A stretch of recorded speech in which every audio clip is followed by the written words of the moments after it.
शाम ढल रही थी। हरिया और गोपाल, दो जिगरी दोस्त, अपने गांव से सोनपुर की ओर बैलगाड़ी पर सवार थे।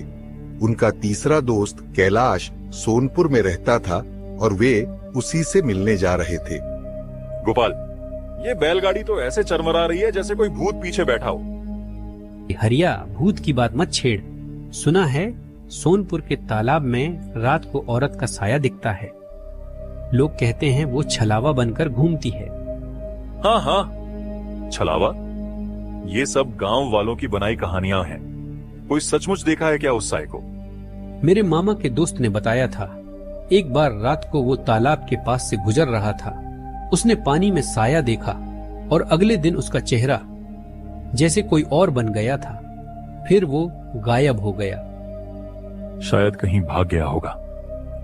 तू इन बातों पर यकीन करता है? यकीन करूं या न करूं, पर सोनापुर का तालाब कोई साधारण नहीं। रात को वहां कोई नहीं जाता। कहते हैं जो पानी में झांक ले उसका चेहरा बदल जाता है और कई तो लौटते ही नहीं। तालाब की बातें करते करते वो दोनों गांव की ओर बढ़ रहे थे। लंबी दूरी तय करने के बाद वो कैलाश के घर पहुंच गए। कैलाश घर के बाहर ही उनके आने के इंतजार में खड़ा था। आखिरकार आ ही गए। रास्ते में कोई भूत वूत तो नहीं मिला? मिलने की बात मत कर। मैं हरिया को तालाब की चुड़ैल की कहानी सुना रहा था। सुनकर रोंगटे खड़े हो गए। अरे कैलाश, ये गोपाल डरपोक बन रहा है। तू बता, तालाब में सचमुच कोई चुड़ैल है या बस हवा में बातें उड़ती हैं? तालाब का माहौल रात को सचमुच डरावना हो जाता है। गांव में कोई भी शाम ढलने के बाद वहां नहीं जाता। कहते हैं पानी में औरत का साया चलता है, बिना किसी इंसान के। रात होने से पहले गांव के बुजुर्ग रामलोचन बाबा उनके पास आए। बच्चों, बारिश होने वाली है। तुमको पता है ना, बारिश के वक्त कोई भी घर से बाहर नहीं निकलता। घर के अंदर चलो, वरना वो छलावा सबको साथ ले जाएगा। बाबा, अब आप भी डराने लगे? इस गांव में सारे डरपोक लोग ही रहते हैं क्या? जिस चीज को कभी आंखों से नहीं देखो उस पर यकीन नहीं करना चाहिए। तुम परदेसी लड़कों को क्या खबर इस तालाब की हकीकत। परसों पहले एक औरत ने यहां डूबकर जान दे दी थी। उसकी आत्मा को शांति नहीं मिली। वो चेलावा बनकर लौट आई। उसका साया आज भी तालाब में भटकता है और जो भी उसकी परछाई में झांक ले वो उसका हो जाता है। बाबा, मैंने भी इसके बारे में बहुत सुना है। बहुत लोगों ने कहानियां भी बताई हैं, पर क्या आपने कभी उसे अपनी आंखों से देखा? देखा है बेटा।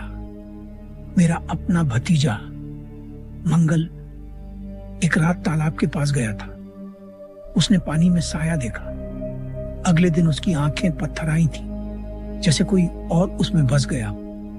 एक हफ्ते बाद वो तालाब में डूबा मिला, लेकिन उसका चेहरा वो मंगल का नहीं था। बाबा, आप भी डराने में उस्ताद हैं। ये सब पुरानी कहानियां हैं। मेरी बात को हल्के में मत ले बेटा। वो साया तुम्हें पहचान लेगा। रात को तालाब के पास मत जाना, वरना तुम भी उसकी परछाई में खो जाओगे। बाबा, आप चिंता मत करिए। मैं इन दोनों को तालाब की और उस छलावे के बारे में बता दूंगा। बिजली की गड़गड़ाहट के साथ बाबा वहां से चले जाते हैं और वो तीनों दोस्त आंगन में आकर बातें करने लगते हैं। अचानक तालाब की ओर से घुंघरुओं की हल्की सी आवाज आई, जैसे कोई औरत धीरे धीरे नाच रही हो। ये रात के इस वक्त तालाब पर कौन नाच रहा है? शायद हवा का शोर हो या कोई जानवर। हवा में घुंघरू नहीं बजते, ये कुछ और है। बाबा की बातें याद आ रही हैं। डरपोक मत बनो, चलो देख कर आते हैं। ये साया वाया क्या बला है? भाई, तू समझ नहीं रहा। यहाँ गांव में बहुत से लोग गायब हो चुके हैं। तुम लोगों की तो बकवास ही खत्म नहीं होती। क्या पता वहाँ और कोई आदमी हो जो गांव वालों को डरा रहा हो। गायब तो आज मैं तुम्हारा सबका डर करूं। चलो मेरे साथ। तीनों धीरे धीरे तालाब की ओर बढ़े। रात का सन्नाटा इतना गहरा था कि उनको जंगल में जानवरों और उल्लुओं की आवाजें साफ सुनाई दे रही थीं। थोड़ी दूर चलने के बाद वो तालाब के पास पहुंच जाते हैं। कुछ नहीं है यहाँ पर, वो बाबा तो ऐसे ही डरा रहे थे। मैंने कहा था ना कि तुम लोगों के मन में फालतू का डर बैठा हुआ है। ऐसा मत बोल हरिया, गांव वालों ने बहुत बार देखा है उस साये को, और जिसने भी दिखा वो गायब हो गया। अरे पागलों, अगर सबने देखा है तो हमें क्यों नहीं दिख रहा? इतने शांत पानी में तुमको कोई भूत दिख रहा है क्या? चलो यार, हम चलते हैं यहाँ से। मुझे यहाँ पर कुछ ठीक नहीं लग रहा। चुप करो तुम लोग, इतनी अच्छी जगह है, तुम तो मजा भी नहीं लेने देते।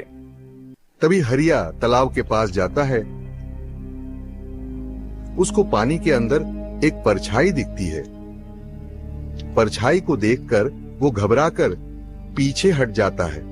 तभी पानी में से आवाज आती है, आओ आओ, मेरे पास आओ। आवाज सुनते ही तीनों वहां से भागकर घर आ जाते हैं। अगले दिन वो तीनों और गांव की एक बूढ़ी काकी एक साथ बैठे होते हैं। काकी, कल हम तीनों उस तालाब के पास गए, वहां पर हमको वो परछाई दिखी और हम वहां से भाग आए। बिटवा, तुमने तालाब की चुड़ैल को छेड़ दिया। उसका नाम था गिरिजा। उसकी शादी गांव में जबरन कर दी गई थी। ससुराल वालों ने उसे इतना सताया कि वो टूट गई। एक रात वो ससुराल से भागी और तालाब में कूद गई। वो हर परदेसी को अपने दर्द में शामिल करना चाहती है। परदेसियों को क्यों काकी? क्योंकि उसका पति परदेसी था। उसने गिरिजा को धोखा दिया, उसे तड़पने के लिए छोड़ दिया। अब वो हर परदेसी में उसी का चेहरा देखती है। जो भी उसका साया देख ले वो बच नहीं पाता। तो मेरा चेहरा, वो अब मुझे नहीं छोड़ेगी? बेटा, अब तुम्हें गांव छोड़ना होगा। अगर रात तक रहे तो तालाब तुम्हें निगल लेगा। उसी रात तीनों आराम कर रहे थे। फिर से तालाब के पास से घुंघरूओं की आवाजें आनी शुरू हो गई। ये फिर वही आवाज है, कल रात भी सुनी थी। ये उसी चुड़ैल की नाचने की आवाज है। वो हमें नहीं छोड़ेगी, वो हमें अब मार देगी। डर क्यों रहे हो?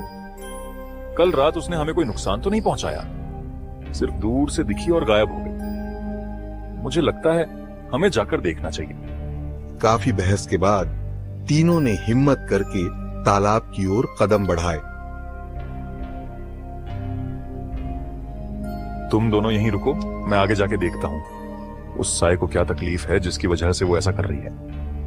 तभी एकदम हरिया को मानो कोई अदृश्य शक्ति तालाब की ओर खींचने लगी।